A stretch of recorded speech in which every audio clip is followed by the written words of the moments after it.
Es una noche calurosa, ¿verdad? Pero vamos a honrar el nombre del Señor. Le damos la bienvenida a cada uno de ustedes, en especial a Ángel, que vino con su papá. Bienvenido, Ángel, bienvenido, hermano. Dios les bendiga. Qué gran gozo, ¿verdad? Que los jóvenes traen a sus papás. Jóvenes, sigan trayendo a sus papás para que venga a disfrutar un tiempo de adoración. Hermanos, vamos a buscar la dirección de Dios. Vamos a poner nuestros corazones receptibles para lo que el Señor va a hablarnos en esta noche. Así que vamos a orar. Padre, nos ponemos en tus manos. Te pedimos que tú nos guíes. Padre, te pedimos que tú hables por medio de tu palabra. Señor, no es casualidad de que estemos hoy aquí. Ya estaba agendado, Señor, ese tiempo. Estas sillas ya estaban reservadas, Señor, para cada uno de nosotros. Por eso, Padre, sabiendo tu soberanía, Señor, y sabiendo que tú tienes todo bajo control, recibimos tu palabra, Señor, con alegría y con gozo para la edificación de nuestras vidas. En el nombre de Cristo Jesús, y decimos amén. Vamos, hermanos, seguimos con la serie acerca del mensaje de la cruz, ¿sí? Y para poder introducir y para poder guiar el mensaje, déjeme decirle que todo en la vida tiene un precio. Eso es una realidad, eso lo sabemos, ¿verdad? Incluso cuando alguien asesina a una persona, uno puede pagar y salir libre. ¿Sí? Es lo que se le conoce como la reparación de los daños. ¿Sí? La vida de una persona puede costar hasta 120,000 pesos, 250,000 y usted sale libre. ¿Sí? Todo tiene un precio, es una realidad. Incluso para bajar de peso, uno tiene que pagar, ir al nutriólogo.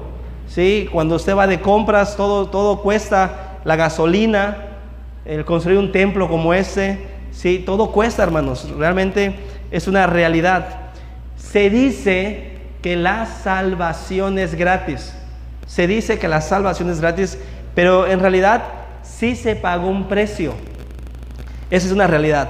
Jesús fue el que pagó el precio por nuestros pecados. Él fue el Cordero. Él fue la ofrenda, Él fue el sacrificio. La cruz es el final, pero también es el inicio del sacrificio de Cristo.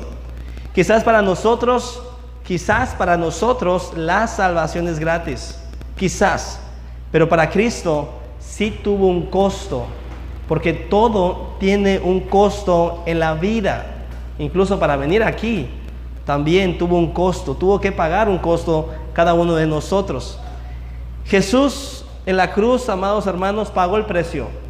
Pagó el estar cargando esa pesada cruz. Él soportó los latigazos en la espalda, en las piernas, en los brazos. Él soportó el sol, ¿sí? También una intensa sed, burlas, golpes. Jesús en la cruz pagó el precio por nuestros pecados. El mensaje de la cruz, hermanos, es que Él llevó nuestras vidas. Cuando nosotros reconocemos a Jesús como nuestro Dios, como aquel que cargó esa cruz por nuestros pecados, ese mensaje significa que fuimos crucificados juntamente con Él en el madero. Y ahora, ¿sí? Somos criaturas nuevas. Cuando nosotros reconocemos el mensaje de la cruz, cuando nosotros reconocemos a Jesús, aquel que dio su vida por nosotros, pasamos a ser del rebaño y del pueblo de Dios. El mensaje de la cruz va direccionado hacia ese rumbo, de que ya no somos los mismos. Ahora Cristo vive en nosotros. Cristo vive en mí. Pablo tenía bien en claro ese concepto. Cristo pagó el precio por nosotros. El mensaje de la cruz, amados hermanos, había en ese entonces un conflicto entre Pablo y Pedro, porque Pedro no había comprendido, aún siendo el apóstol, no había comprendido claramente el mensaje de la cruz. Pablo, cuando escribió, ya no vivo yo, ahora vive Cristo en mí, había un contexto. Estaba pasando una situación. Pablo se había dado cuenta de que Pedro no estaba actuando como debía actuar un verdadero hijo de Dios. Vamos a ver lo que dice Gálatas 2:20. Vean cómo dice el texto. He sido crucificado con Cristo. Es Pablo hablando. Y ya no vivo yo, sino que Cristo vive en mí. Lo que ahora vivo en el cuerpo, lo vivo por la fe en el Hijo de Dios, quien me amó y dio su vida por mí. Muchos de nosotros hemos repetido este texto y decimos, ya no vivo yo, ahora Cristo vive en mí. Pero, ¿cuál es el sentido del texto? ¿Por qué se escribió ese texto? ¿Qué estaba pasando cuando Pablo dijo esas palabras? ¿Cuál es el contexto? Vean, ¿sí? El contexto es que Pedro andaba comportándose como gentil, aún siendo judío. Pablo le reclama a Pedro de su comportamiento, se enoja, ¿sí?, por el comportamiento de Pedro. Cuando Pablo escribió, ya no vivo yo, más Cristo vive en mí, Pablo estaba enojado, estaba disgustado, porque esas palabras se le estaba diciendo a Pedro. Pedro había arrastrado a Bernabé. Vamos a ver Gálatas, el mismo Gálatas 2, pero unos versículos antes. El que leímos fue Gálatas 2:20, pero Gálatas 11, vean lo que está sucediendo para entender el contexto. Dice allá, pues bien, cuando Pedro fue a Antioquía, le eché en cara su, ¿qué dice? Es Pablo hablando. Él dice que cuando fue a Antioquía, sí, vio a Pedro. ¿Y qué hizo? Le echó en cara su comportamiento condenable. Antes que llegaran algunos de parte de Jacobo, dice, Pedro solía comer con los gentiles, pero cuando aquellos llegaron, comenzó a retraerse y a separarse de los gentiles por temor a los partidarios de la circuncisión. Entonces los demás judíos se unieron a Pedro en su, ¿qué dice? ¿Sí se ve o no se ve?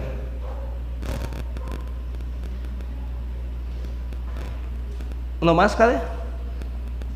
Entonces los demás judíos se unieron a Pedro en su hipocresía. ¿Se dan cuenta? En el versículo 13.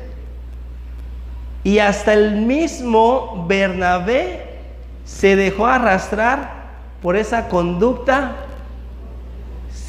¿Saben quién es Bernabé? Para los que conocen a Bernabé, Bernabé fue el maestro de Pablo.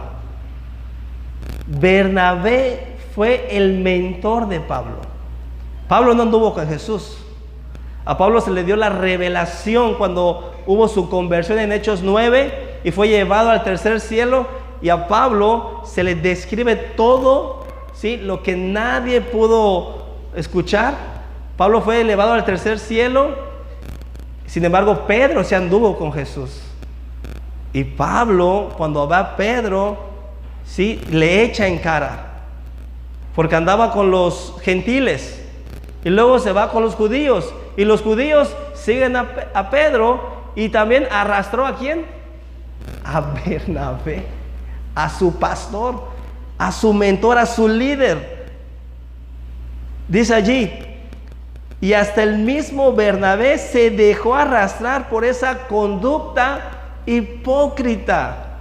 Pablo estaba enojado, estaba exhortando a Pedro. Cuando vi que no actuaban rectamente como corresponde a la integridad del evangelio, le dije a Pedro en privado,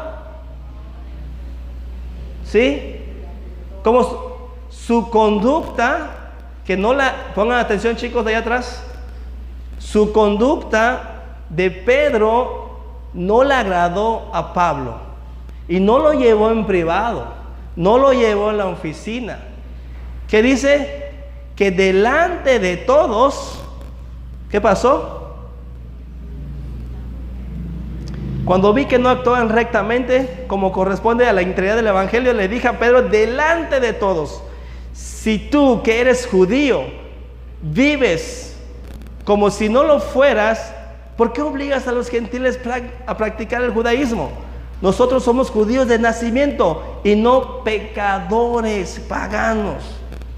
Y luego en el versículo 20, más adelante, es cuando Pablo dice: he sido crucificado con Cristo, y ya no vivo yo, sino Cristo vive en mí. Pablo tenía bien en claro el mensaje de la cruz, cómo debía de comportarse, cómo debía de conducirse. Y no le agradaba cómo se estaba comportando el apóstol Pedro. Allí ya era el apóstol Pedro. No estamos hablando antes de ser apóstol, no.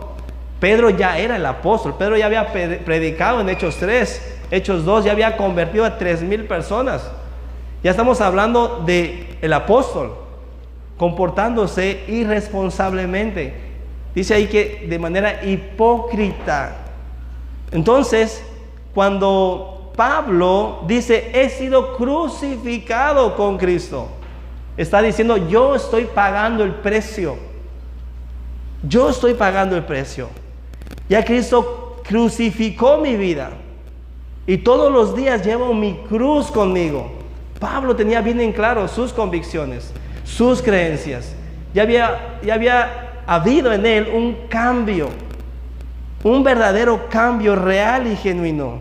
Ya había dejado las formas y las malas conductas. ¿Sí? Ya no era el mismo de antes. Ya había matado, ¿sí?, su yo interno. Ya no era el mismo perseguidor de cristianos. Ya no era el asesino de cristianos. Por eso él dice: he sido crucificado con Cristo. En nuestro caso, cuando conocemos al Señor, cuando conocemos de Cristo, cuando nos acercamos a la iglesia, ¿sí?, Dios quiere que haya ese cambio en nosotros. Que también podamos decir lo que dice Pablo: he sido crucificado con Cristo, y ya no vivo yo, ahora vive Cristo en mí. Ya no vive el gruñón, ya no vive el enojón, ya no vive el gritón, ya no vive el grosero, ya no vive el peleonero, el histérico, la histérica. Ya no vivo yo, ahora vive Cristo en mí. Cuando Pablo dice estas palabras, no es que sea literal que Cristo vive en él, no, porque él tiene bien en claro el concepto de que siempre nos invita a ser guiados por el Espíritu Santo. Lo que está explicando Pablo cuando dice que Cristo vive en mí es que mi conducta ahora es como la de Cristo. Mi forma de vivir ahora es como la de Cristo. Y Pedro, tú estás siendo hipócrita. Por eso es que mucha gente dice: yo no voy al templo porque hay una bola de... Pero ¿por qué se le quedan viendo al de al lado? Mucha gente dice así. Y yo me acuerdo que mi pastor dice: pues venga, hermano, cabe un hipócrita más. No debiera ser así. Sí, no debiera ser así. Y eso es el contexto del texto de ya no vivo yo, ahora vive Cristo en mí. Ese es el contexto, ese es el sentido de por qué Pablo dijo esas palabras. Porque estaba viendo una mala conducta en Pedro. Y a mí me sorprende, porque yo siempre he dicho que después del capítulo 21 de Juan inicia Hechos. Pedro es otra persona. Pedro ya no le falta al Señor. Pedro es el apóstol, Pedro es el predicador, y yo Pedro, y cuando llego aquí, Pedro cayó en el suelo. Y dije: ¿qué pasó? Pues si yo Pedro lo tenía aquí. Yo siempre le digo a Jorge Castro: hey, hermano, tú estás aquí, no te me vayas a caer del pedestal. Yo te tengo aquí en lo más alto. Sí, tú eres ejemplar, tú eres virtuoso, no me falles. Y aquí tenía yo Pedro, y de repente se fue hasta el suelo. ¿Por qué, pastor? Por una conducta, ¿qué? Hipócrita. Esa es la realidad del contexto. Y Pablo dice que delante de todos le echó en cara esa conducta. No se lo llevó al oscurito, no se lo llevó al privado, no se lo llevó a la oficina. Delante de todos le dijo: no es así. No es así, Pedro. El mensaje de la cruz es reconocer los cambios que tenemos que hacer. Ese es el verdadero mensaje de la cruz. Y no debiéramos vivir como vivíamos antes. Ya no vivo yo, ¿sí? Ya no vivo yo, el Fabián de antes.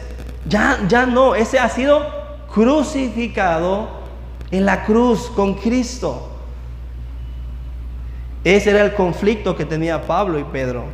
El problema era que estaba Pedro arrastrando a los demás judíos. Y no solamente eso, ¿quién se llevó entre las patas? A Bernabé, hermanos. A Bernabé, un gran hombre de Dios. Algo curioso e interesante, asombroso y escandaloso es que Pablo y Bernabé, ¿saben a qué fueron a Antioquía? Porque dice Pablo, cuando fui a Antioquía y vi a Pablo y a Bernabé, ¿saben qué estaban haciendo Pedro y Bernabé en Antioquía? Fueron a un viaje misionero. Estaban de misioneros, hágame el favor usted.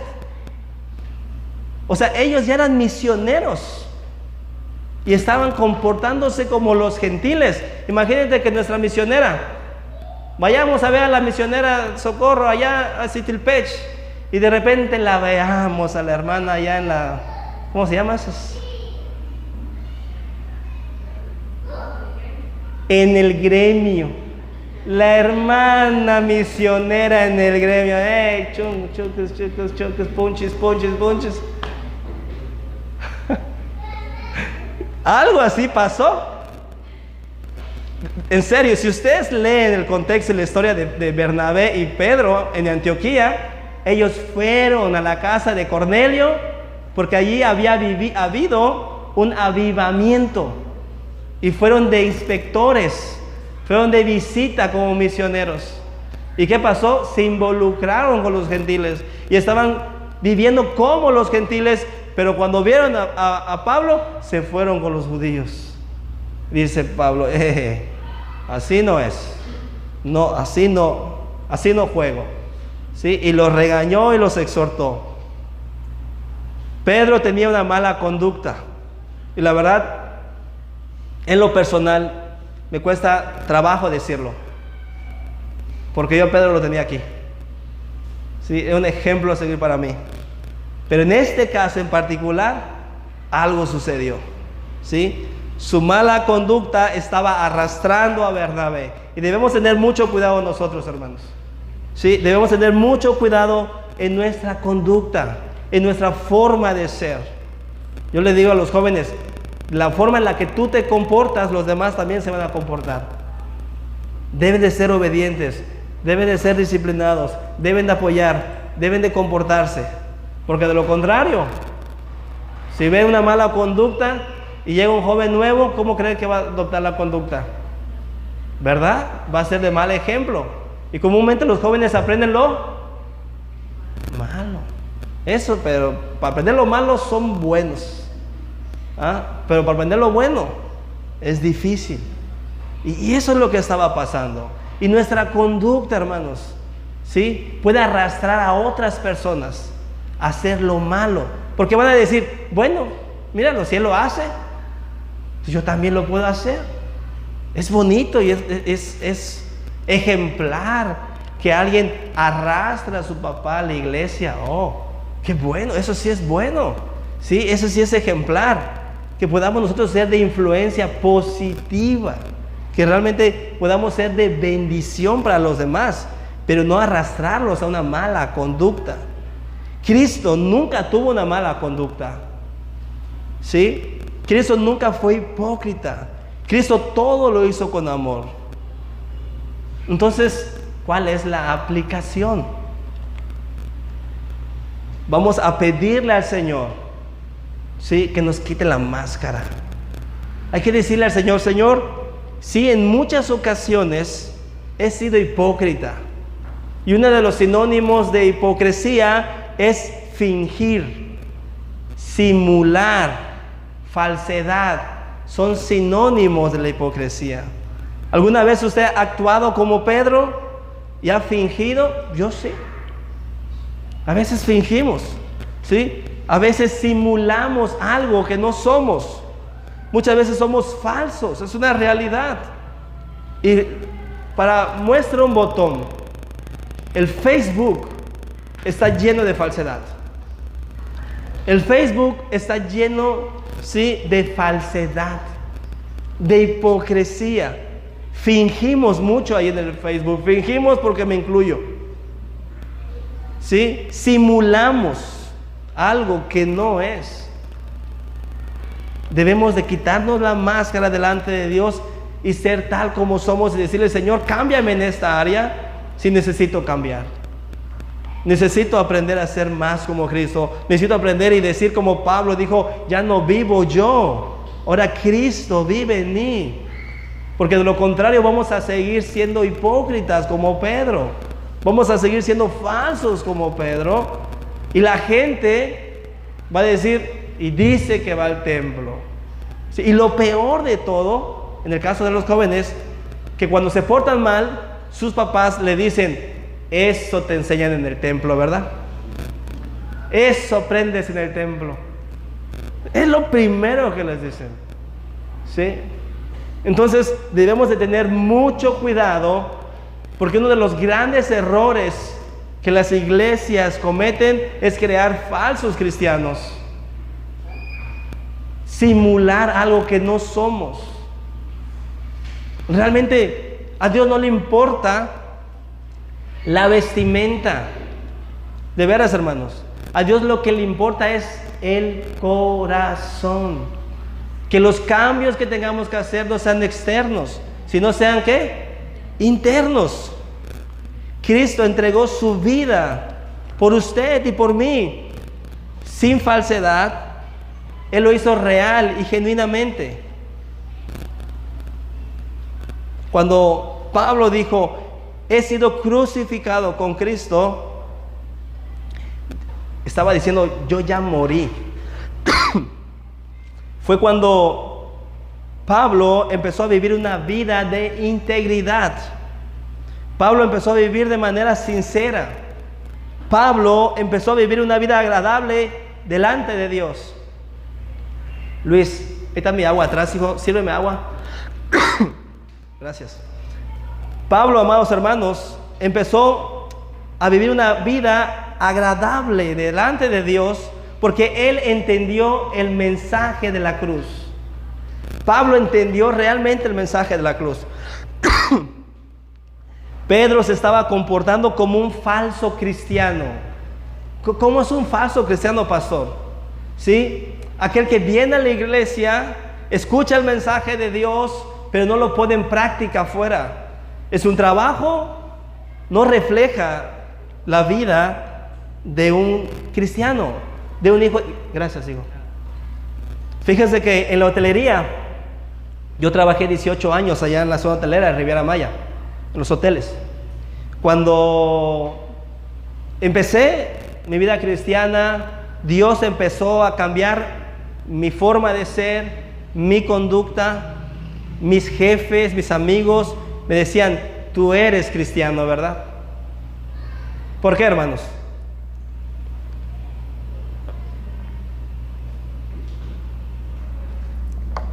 Porque no insultaba, porque no robaba, porque no faltaba, porque era puntual, porque era buen colaborador. Entonces la gente te identifica, la gente te reconoce porque eres distinto a los demás, no eres igual a los demás. Pedro se estaba comportando falsamente. Mis amados hermanos en Cristo, ¿sí? Realmente no soy el mejor pastor, definitivamente, lo sé, ¿sí? No soy perfecto, pero cuando ustedes vean falsedad en mí, por favor, exhórteme delante de quien sea. Exhórteme para que me acuerde que lo que yo estoy haciendo es ¿para quién? Para Cristo. Necesito recordar que todo lo que yo hago, lo hago para Dios y no lo hago para los hombres. Y por lo tanto no lo puedo hacer falsamente. Tiene que ser genuinamente. Tiene que ser de corazón, tiene que ser real. Que realmente mi servicio, mi labor, mi esfuerzo, mi tiempo, mi dedicación sea real, no falso. Todo lo que hacemos debemos hacerlo con lealtad, porque la misma palabra, la Biblia nos dice que todo lo que hagamos, lo hagamos como si fuera para el Señor. Así es, para Dios. ¿Sí? No debiera haber falsedad en nosotros, no debiera haber hipocresía, no debiéramos de fingir con gran gozo y con falsedad. No, hermanos. Salúdelo, abrácelo, béselo si puede. Sí, que se vea realmente que usted ama a su hermano, que se vea realmente que usted quiere al joven o al hermano, la verdad, qué sé yo, pero que no sea fingido, que no sea un teatro, que realmente demostremos el amor unos por otros, porque somos una familia y nuestro apellido es... así como... ¿Qué va a decir el hermano Ángel y su papá? Somos una familia y nuestro apellido es... ¿verdad que sí? Que realmente, amados hermanos, salga de corazón, ¿sí? Que realmente salga de corazón. Esta frase, cuando usted lo vuelva a repetir, ya no vivo yo, ahora vive Cristo en mí, usted recuerde que se dijo con un sentido y con un propósito. Pablo estaba diciendo, ahora tengo que comportarme como se comportaba Cristo. Tengo que vivir como Cristo vivía. Tengo que hacer las cosas que a Cristo le agradaban. Ese era el sentido, porque él vio algo que Pedro no estaba haciendo correctamente delante de los ojos de Dios. Que mi vida agrada a Dios en todo lo que haga. Que ya no viva yo, ahora Cristo viva en mí. Vamos a ver ese texto para terminar el primer punto. En 1 Corintios 2:16 dice allá, ¿quién ha conocido la mente del Señor para que pueda instruirlo? Nosotros, por nuestra parte, tenemos la mente de Cristo. Por eso es que Pablo dijo, ya no vivo yo. ¿Sí? Ahora yo tengo la mente de Cristo. ¿Sí? Cristo vive en mí. Y ese es el mensaje de la cruz. Amén. El segundo punto, porque el texto está clasificado en 5 partes, pero nada más lo dividí en 3 partes. Pero la segunda parte es esta. Lo que ahora vivo en el cuerpo, lo vivo por la fe en el Hijo de Dios. ¿Sí? Quien me amó y dio su vida por mí, es la tercera parte, la última parte. Pero cuando Pablo dijo, lo que ahora vivo en el cuerpo, lo vivo por la fe en el Hijo de Dios, se estaba refiriendo que ahora lo que vivo cotidianamente, lo vivo ahora por la fe en el Hijo de Dios. ¿Sí? Lo que ahora vivimos, que siempre hemos vivido, lo que siempre hemos vivido, toda la vida, lo cotidiano. ¿Cómo qué, pastor? Bueno, como ir a la escuela, llevar a los niños a la escuela, es algo cotidiano. ¿Sí? O ir a la escuela, es algo cotidiano. Ahora lo vivimos por la fe en Jesucristo. Si voy a la escuela, voy con fe. Ahora soy optimista. ¿Sí? No debiera haber personas negativas. No debiera haber negatividad en nuestras vidas. ¿Sí? Porque ahora lo que vivimos, dice Pablo, lo vivimos por la fe. Si usted es negativo en todo, si usted a todo le pone pero, no está viviendo por fe en el Hijo de Dios. Entonces debemos de saber que ahora en el trabajo, que es algo cotidiano, vamos a vivirlo por la fe en el Hijo de Dios. Y vamos a ser diferentes. Y que las personas le reconozcan como un verdadero Hijo de Dios. Y no como un Pedro en este pasaje bíblico. ¿Sí? Que usted no vaya a tener conductas que no le agraden a Dios. Porque si por una u otra razón usted ha dicho que es cristiano, o que si por una u otra razón saben que usted viene al Shaddai y tiene conductas, ¿sí?, no adecuadas, comportamientos no adecuados, ¿qué le van a decir? Que usted es un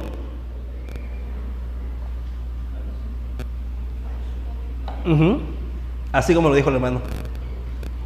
Entonces es un falso, es un hipócrita. Usted está fingiendo porque va a la iglesia, pero mira tu vocabulario, mira esa boquita. Dicen por allá, con esa boquita comes. ¿Sí? ¿Por qué si somos cristianos, somos hijos de Dios, por qué vamos a estar hablando con groserías, con peladeces? Pablo se dio cuenta de eso. Entonces, todo lo que vivimos en el trabajo, en la escuela, jóvenes, apenas estábamos por aquí, no me acuerdo con quién jóvenes, y se le salió una palabrita por allá. Dije, ¿perdón? ¿Cómo estuvo eso? Ah, perdón, pastor. El famoso güey, ¿no? Ya saben. Digo, ¿qué pasó? Ay, perdón, pastor, se me salió. Pues sácalo, pero ya no lo vuelvas a meter. Sí, tenemos que tener cuidado, hermanos. ¿De qué estamos hablando? Ahora, lo cotidiano lo vivimos en la fe. Ahora debemos ser más honrados. Antes hacíamos trampa, antes hacíamos chafa, antes robábamos, porque era algo cotidiano y normal. Pero Pablo dice, ahora lo vivo por la fe. Debo ser más cariñoso con mi esposa. Debo ser más educado, más sincero, más bondadoso, más romántico, porque ahora lo vivo por la fe. Ahora el panorama cambia. Si se me poncha una llanta, debo ser optimista. No debo de enojarme y pateo la llanta, ¿verdad? No, todo lo contrario. Debemos ser optimistas. Si me enfermo, lo que vivo en la carne, ahora lo vivo por la fe. Si te enfermas, Dios tiene el control. No te enojes con el Señor. ¿Cuántas veces le pidió sanidad el apóstol Pablo a Dios?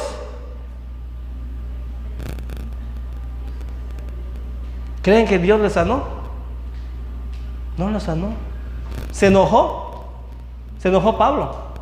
Él dijo, ahora entiendo que cuando soy débil, soy fuerte. Él así lo dijo. Ahora entiendo que cuando soy... Él entendió el concepto de contentamiento. Apenas estábamos hablando de eso con una hermana en el estudio. Acerca del contentamiento, de vivir por la fe. Porque la alegría es temporal. Tú estás alegre porque te estás tomando una coca de triple, así con ese calor. Pero cuando se acaba, ¿sí? Ay, se te acaba la alegría, se te acaba el gozo, ¿verdad? La alegría, hermanos, es temporal.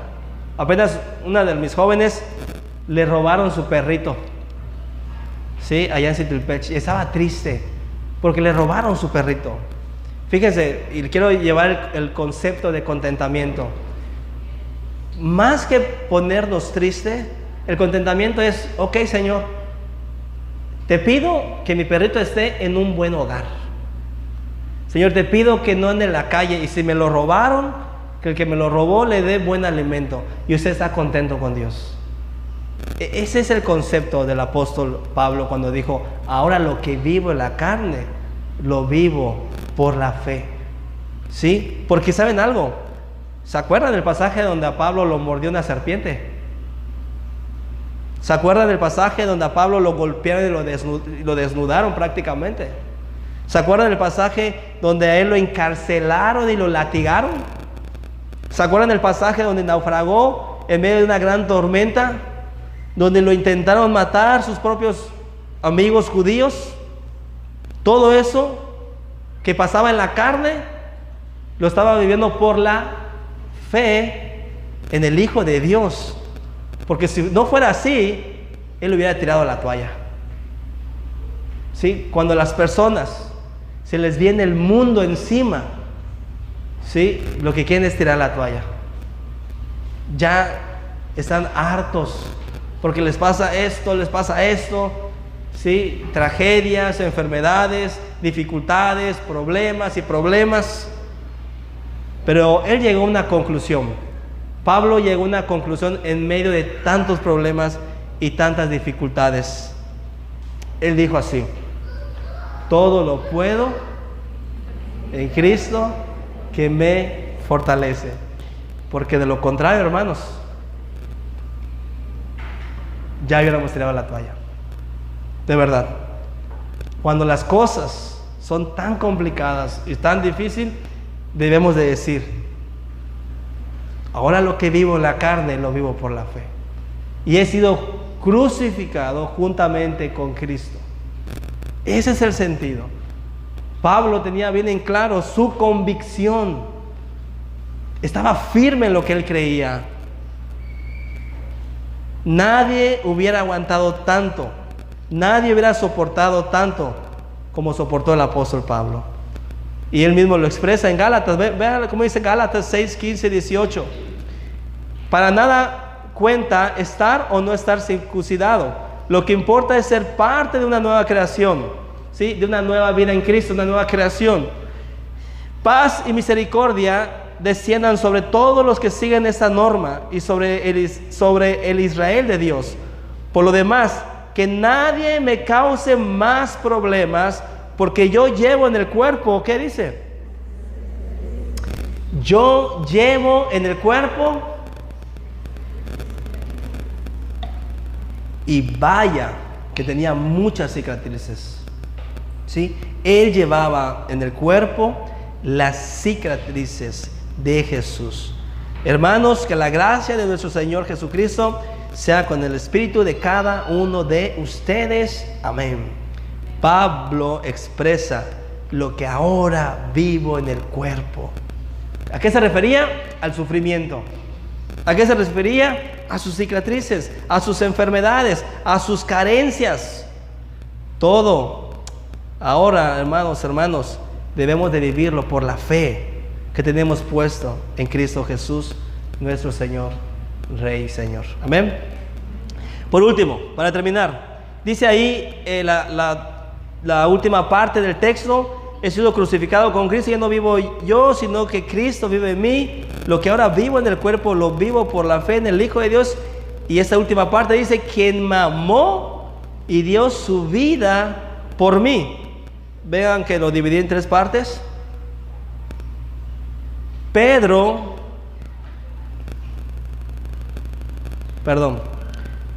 Cristo murió por nosotros, ¿sí?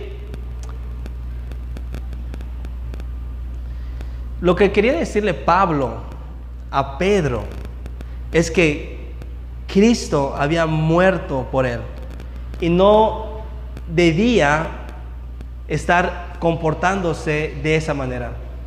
Fue un disgusto que causó en Pablo, ¿sí?, su conducta de Pedro. Y ese disgusto, hermanos, ¿sí?, es el disgusto que le causa a Dios cuando nosotros nos comportamos de esa manera. ¿Sí? A Dios no le agrada un comportamiento que no es digno de nosotros, como debiéramos de vivir, ¿sí? Pedro tenía que entender que Cristo lo amaba. Y en ese momento no lo estaba reflejando, ¿sí? Por eso es que Pablo le dice: no te comportes así, no debes de vivir así. Pedro tenía que entender que Dios, que Jesús había entregado su vida. Ahora Cristo debe de vivir en él, en nosotros, y debe de morir el yo interno. Ese es el mensaje de la cruz. Al que venimos a adorar hoy en esta noche, dio su vida por nosotros. Y debemos nosotros de comprender cómo es digno de adorarle y de reverenciarle, ¿sí? No debemos de comportarnos como gentiles. Al que hoy venimos a adorar fue crucificado y nosotros fuimos crucificados juntamente con él. Lo que ahora vivimos en la carne, ahora lo vivimos en la fe, porque Él nos amó y dio su vida por nosotros. Es lo que dice el texto. ¿Sí? ¿Quién me amó? Entonces, pastor, si yo tengo que crucificar mi vida, si tengo que haber cambios en mi vida, ¿es porque Él me amó y dio su vida por mí? Sí, es suficiente. Pastor, entonces, todo el sufrimiento, lo que ahora vivo en la carne, ¿es porque Él me amó y dio su vida por mí? Sí, vale la pena. ¿Sí?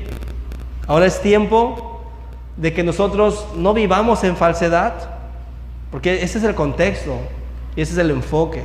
Que no vivamos en hipocresía, sin apariencias, sin máscaras. Cuando alguien está enojado, que lo refleje, hermanos. ¿Sí? Debe de reflejarlo, porque es real. Eso es bueno. ¿Sí? El hermano cara de limón, así es. ¿Sí? Está enojado, siempre, así es, y es bueno. Él no está siendo falso. Así es su cara y así está enojado y siempre. Qué bueno, gloria a Dios por su vida y lo amamos. Porque dice la Biblia, soportados unos a otros, tal como seamos, no importa, hay que amarnos, pero seamos reales. No hay que quitarnos la máscara. Seamos tal como seamos, como somos.